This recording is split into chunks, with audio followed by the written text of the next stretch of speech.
it can definitely seem ridiculously overwhelming knowing how the hell to get on the radar of the casting directors that you're targeting, especially if you're that kind of person who just goes all in and then you hear nothing back. Like, there's just crickets. Like, so overwhelming that you just start procrastinating and you find yourself just going back into the fridge for one more thing to eat that you really don't need to eat. Well, I'm here to tell you that the fridge does not have the answers, but luckily for you, today's podcast does. I'm going to be sharing with you 4 proven ways to get on the radar of casting directors today.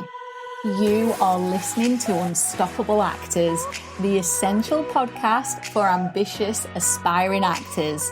With me, Louise, the artistic director of Standby Method Acting Studio. And every week I'll be talking with you and sharing how you can become a paid, working, unstoppable actor, because you 1000% can. An acting career is doable. Are you ready? So I've got 4 ways that we're going to go through today that are going to help you start getting on the radar of the casting directors you are wanting to target. But before I go through them, do you actually know who you want to target? Or are you being very strategic about this? Because let me tell you now, it is an absolute waste of your time and the casting director's time if you just literally write into every single casting director on the planet. Oh, honestly, it's like throwing spaghetti at the wall and hoping it sticks. It just won't. So get really strategic. Instead of just writing to them all, decide what productions you want to be in, get clear on your casting type if you haven't already, and decide or get clear on which casting directors are casting the type of productions you want to be in that your casting type and your brand fits into, and only target those people. You do not need to target everybody else, especially as you are juggling a day job or a night job for some of you to make your acting goals happen. You just have not got the time to be writing to them all. It is a waste of time doing that. So that's the first thing. Anyway, that wasn't one of the tips, but I just wanted to start off with that because I see so many actors just wasting the time trying to do everything, and that's what can lead to burnout. That's what can lead to feeling really resentful about an acting career. It's what can lead to falling out with the acting industry. Take it from personal experience. I have fallen out with the acting industry on a number of occasions, and I'm sure you will do too as you go through your journey. It's just part and parcel of being a human, a normal human. So what are these 4 proven ways then that we can start getting on the radar of the casting directors that we are being very targeted about? Well, the first thing you can do is get yourself to some casting director workshops, specifically ones that the casting directors that you are targeting, you're going to hear me saying this over and over again, are holding. There's no point in just going to any and every casting director workshop because they can start to get expensive after a while. So the reason I would encourage you to go to these workshops is because it is a really good way to meet them in person. There is nothing better than a human-to-human, face-to-face connection.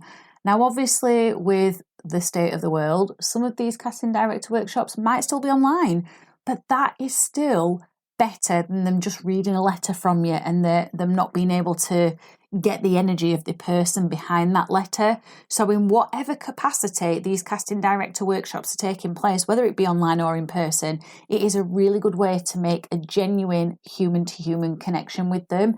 It's a good way to practice your audition technique, but here's the sneaky thing. It's a good way for you to learn what that casting director likes and dislikes, because when you can figure that out, you can start to cater your entire acting strategy or your entire acting plan to that. And this is why it's essential that you're only targeting the casting directors who cast the projects that you are likely to be casting and that you want to be in. Okay? Because you don't want to be going to every single casting director workshop on the planet and then thinking, oh my God, I've got no money left, and what is the point of all of this? Because you'll just get overwhelmed by all of the information as well. And what will start to happen is you'll find that different casting directors work in different ways and have different likes and dislikes. And again, that information can become overwhelming. So You're going to practice your audition technique in front of them. You're going to figure out what they like and dislike about auditions. So whenever you get called in for the real deal with them, you're already prepared.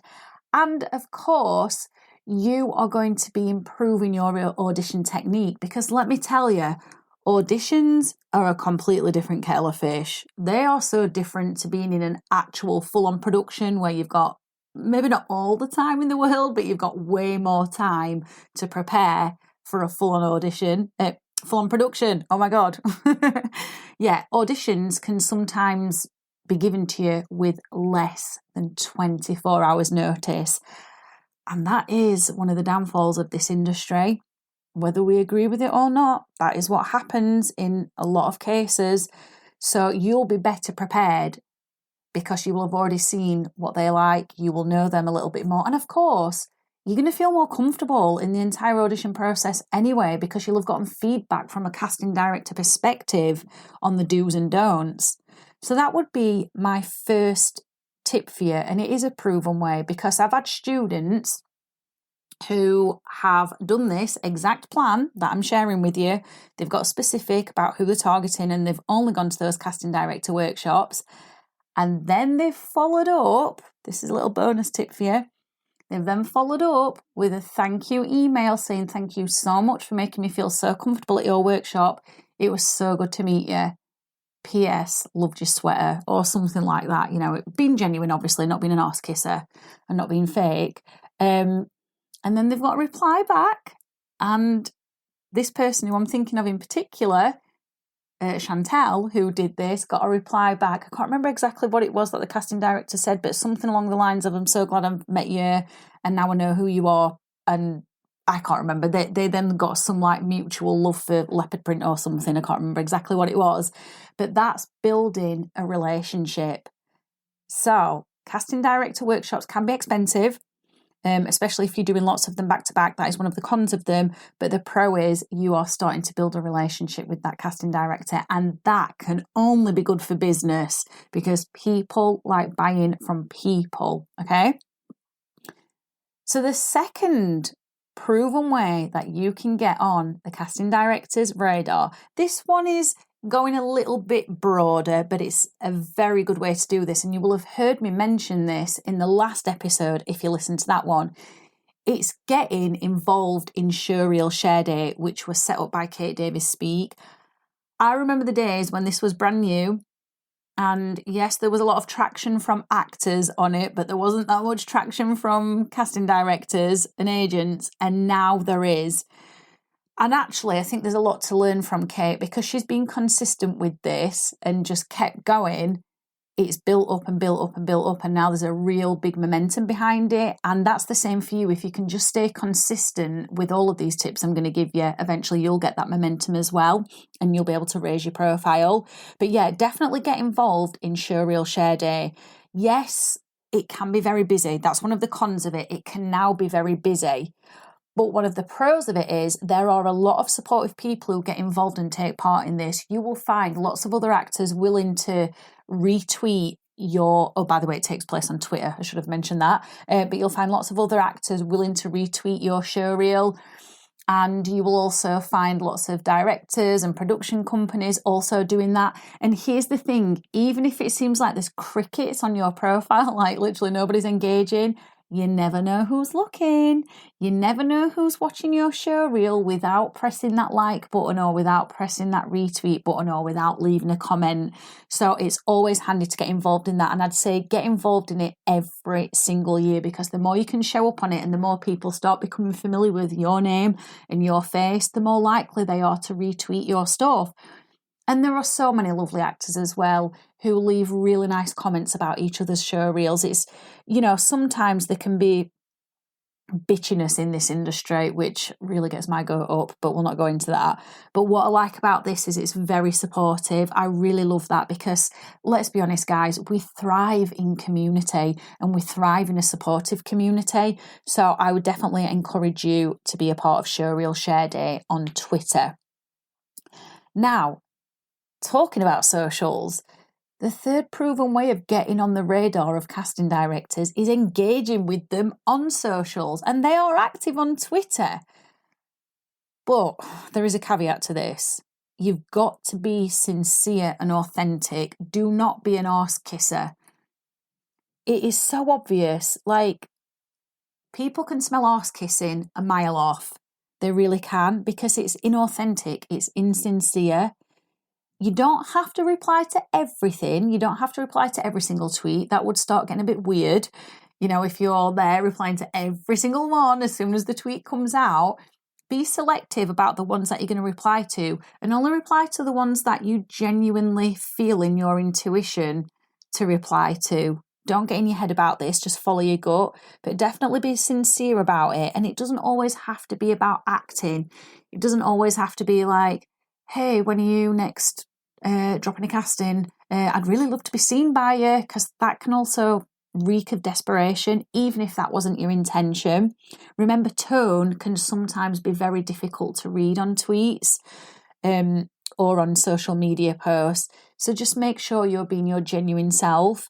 And, you know, if a casting director is writing something about, I don't know, they're looking for recommendations for hotels, and you genuinely know somewhere that they could check out, then let them know. You might feel like, oh, what's the point, Louise? It's ridiculous. It's not about acting. But here's the thing. It's another engagement with them. And again, even if they don't like it, and even if they don't reply to you or leave you a comment, doesn't mean they haven't seen it. This is all about getting on their radar. It's not about sending a tweet or writing a post on Instagram to them and then going, oh, I'm expecting a job from this, or I'm expecting them to call me into the audition room. It's about building up relationships. As I said in the last point, you know, going to the casting director workshops, people buy from people. Essentially, you are selling your services, and your services are your craft and your acting skills. But people are not going to buy them from you if they don't know you, they don't feel like they like you, or they don't like you, or they don't trust you. So this is one way. It's a bit of a long haul strategy, but it's helping you get visible and get on their radar. And it's just a little nod every now and then as the subtext to say, hey, I'm here. But again, you want to be strategic with this, like we were in the last point. You're not replying to every single casting director. You don't have all the hours in the day to be able to do this. You are only targeting the ones who cast the productions you want to be in and who your casting type fits and that you are likely to get cast in. So be very specific about that. And the fourth and final proven way to get on the radar of casting directors is to write to them. I know some of you are already doing this, and I know for some of you, you're like, oh, it's filling me with dread. What the hell am I going to say? I've never written to a casting director before, and we've got them on this big pedestal. Okay, here's the thing. You only want to be writing to them like every couple of months. They are busy. They are getting a lot of submissions every single day for the castings they're putting out. It can be upwards of 1,000 submissions per role. That's how much email content, if that's the right word, they're getting, right? So their inboxes are very busy. So when you are writing to them, make sure you've got something to say that's worthwhile. Have you got a new set of headshots? Let them know about that. That's always interesting because now they can see your new casting type, if it's been updated, or at least they can see your new pictures which have been updated. And these might be the ones that are the money shot. Who knows? But you won't know unless you write to them. You can write into them when you've got a new show reel, just asking them to check it out. Again, this is important because they get to see what you are like on screen. They get to see your skills. They get to see your casting type. And sometimes you might hit it lucky and you might write to them when they've got a casting that suits you. And other times you might not. They might have nothing that suits you. But let me tell you, our students have written to very well-known casting directors in a very targeted way and shared their show reel with them, and this specific casting director has got back to them saying, really love your show reel. I don't have anything right now that suits you, but definitely keep me updated on anything else that you've got coming up, any shows, any films that you're in. So let me tell you, sometimes they will reply to you. But it goes back to what I was talking about in the last episode about things being striking. So if you haven't listened to the last episode, I would definitely go back and listen to that one as well, because it complements this episode very, very well. If you're in a show and you want to invite them to it, you can write to them for that. If you're in a film at a local film festival or even a more international film festival, you can write to them for that. If you've won an award recently at a film festival, you can write to them for that. If you know they're casting for something that your casting type suits, you could potentially write to them for that and just ask them to bear you in mind or pop you on file for when castings get released. These are all good reasons to write to casting directors, but as I said, you only want to be doing it every couple of months. You don't want to be writing to them every single day because that will get ultra annoying and they will probably put you on a list where it's like, do not open their emails. I keep seeing this person's name every bloody day or every week. So you've got to be very strategic about it. So what I want to know from you then is what one of these points are you going to do today? Because you can do these things. Now, if you've got no show reel right now, or you need it updating, or you've not got any headshots, you could just start engaging with them on social media. That could be the first thing that you could do. Or you could book in for a casting director workshop, or even before that, you could start actually researching what casting directors are in the industry. You could perhaps have a look on the Casting Directors Guild, get a list of them, and then start figuring out which casting directors are casting the projects that you want to be in. That could be the first thing that you do that I spoke about right at the very beginning, which was a little Brucey bonus tip. So the key to it all, guys, is that you have got to have the skills. There's just no two ways about it. You've got to have the skills that if they do call you into the audition room, are going to impress them, because they want to know that you can work with the demands of the script. They want to know that you are going to be easy to work with on set, because they're not just thinking in the here and now at auditions, they're also thinking long term about what the director wants and the kind of feel that they want in their production.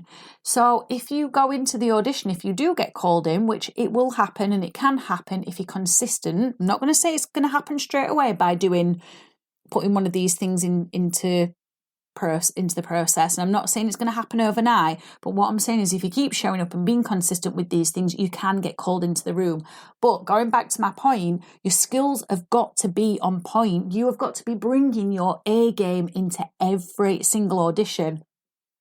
Now, how do you know if you are? Well, you'll be getting through to the recalls. You'll be getting through to the second round, third round, chemistry test, screen test, those kind of rounds, or to the final rounds if it's theatre. If you are not getting any jobs or getting through to any rounds from your auditions, it's usually a skill problem. It's usually that your skills are lacking somewhere. So I want to share with you very quickly that applications are open for the January 2022 London and Sheffield 10-week method acting modules that I coach on. I would love to receive an application from you if you know that your skills need up-leveling. If you know that your skills need a good challenge, because my motto is the craft first for long-term success, okay?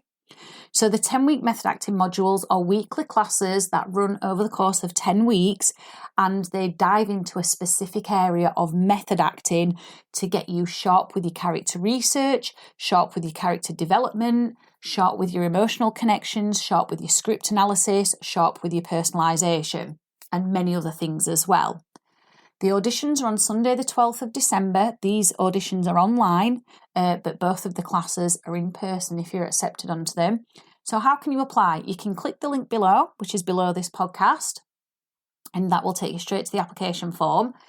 If you've just got a few questions or one question or a couple of questions you want to ask before applying, you can book in a free Zoom call with me, a 20-minute free Zoom call, and I will answer all of your questions honestly, and you can find the link for that below this podcast as well.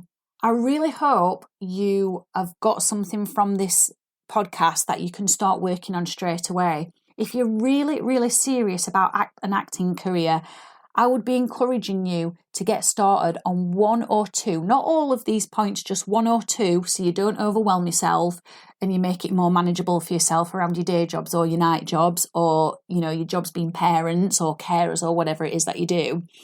Just pick one or two of these things and start working on them consistently, because small steps lead to massive strides, and massive strides lead to success. And I'm going to leave you with my favourite quote of all time, which is, repetition is the mother of success. Keep repeating the same things over and over whilst learning and improving them, and you will eventually find the success that it is that you're craving with an acting career.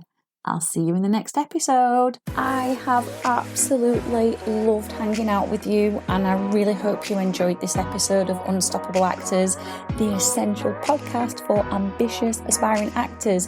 Now, if you did, I'd really love you to subscribe so you never miss an episode, and leave a review. And if you would like weekly injections of inspiration, you'd like mini method acting challenges to keep you making progress with your dreams, come and join the most supportive acting community online by clicking the link in the notes to help you become an unstoppable actor.